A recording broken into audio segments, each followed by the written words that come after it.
Ang salita ng Diyos mula sa aklat ng Deuteronomio. Sinabi ni Moises sa mga tao, "Bayang Israel, ito ang nais sa inyo ng Panginoon. Magkaroon kayo ng takot sa Kanya, lumakad sa Kanyang mga daan, ibigin siya, paglingkuran ng buong puso't kaluluwa, at sundin ang Kanyang kautusan at mga tuntunin. Ito naman ay sa ikabubuti rin ninyo. Isipin na lang ninyo na ang langit, ang daigdig, at lahat ng narito ay sa Panginoon. Ngunit sa laki ng pag-ibig niya sa inyong mga ninuno, kayong lahi nila ay pinili niya sa gitna ng maraming bansa.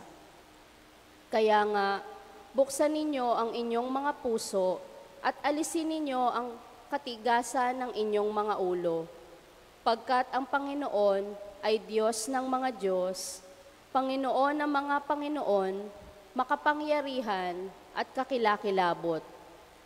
Pantay-pantay ang tingin niya sa mga tao at hindi napasusuhol. Iginagawad niya ang katarungan sa mga ulila at balo. Nilulukuban niya ng pagmamahal ang mga taga-ibang bayan at binibigyan ng kanilang pangangailangan.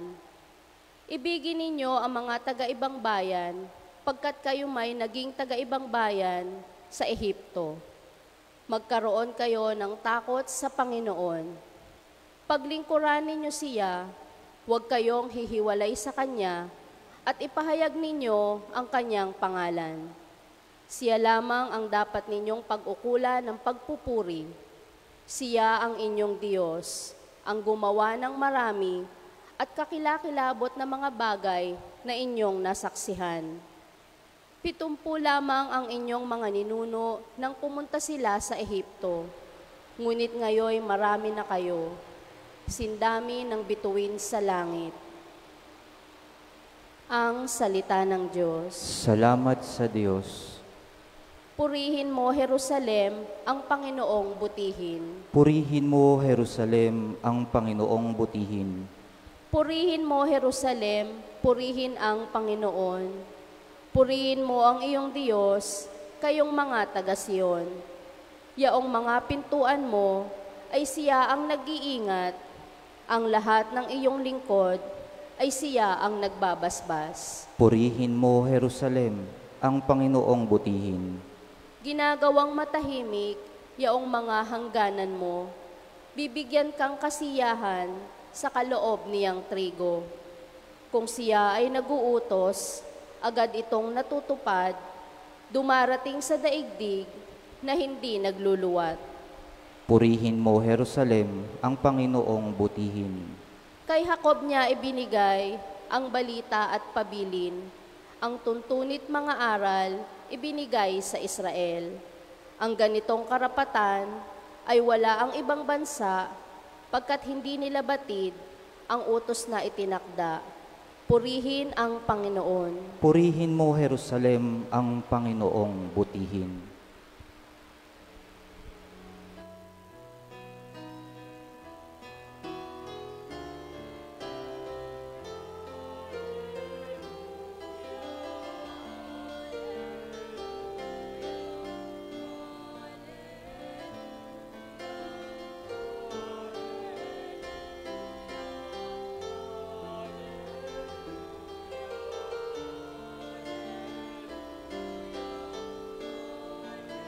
Hallelujah, Hallelujah,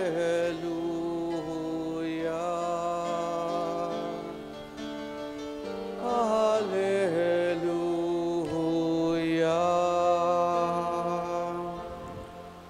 Sumainyo ang Panginoon. At sumayo rin.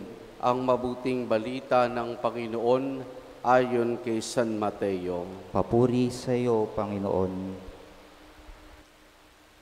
Noong panahong iyon nang nagkakatipon sa Galilea sina Jesus at ang mga alagad, sinabi niya sa kanila, ang anak ng tao ay ipagkakanulot papatayin, ngunit muling mabubuhay sa ikatlong araw. At sila'y lubhang nagdalamhati.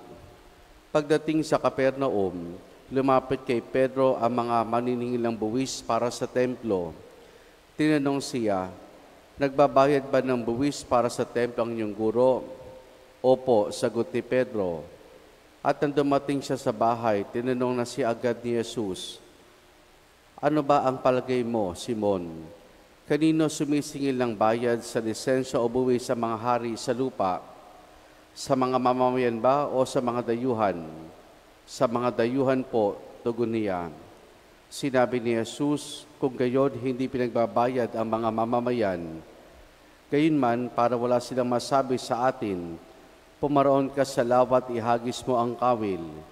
Kunin mo ang unang isdang mahuhuli, ibuka mo ang bibig nito at may makikita kang isang salaping pilak. Kunin mo ito at ibayad sa buwis nating dalawa."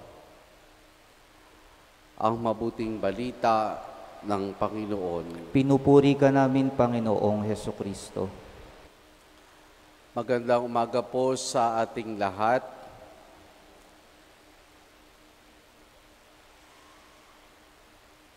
Dapat maging malinaw sa atin na hindi lang tayo mamamayan ng mundo, kundi mamamayan din tayo ng langit.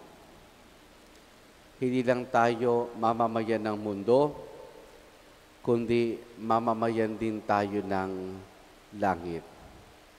Ika nga, tayo'y mga tao na naninirahan dito na naglalakbay patungo sa totoo nating tahanan. Mga kapatid, sa Ebanghelyo na ating natunghayan, ang isa sa mga isyong mainit sa mga Hudyo ay ang pagbabayad ng buwis sa templo. Siguro kahit saan naman po yung pagbayad ng buwis sa gobyerno ay nagiging issue. Pero ng panahon po kasing iyon, dahil ang Israel ay nasakop ng Roma, pinagbabayad ng impero ng Roma ang mga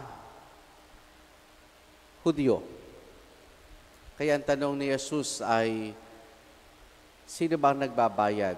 Ang mamamayan ba o ang dayuhan? Ang sagot nila ay ang dayuhan.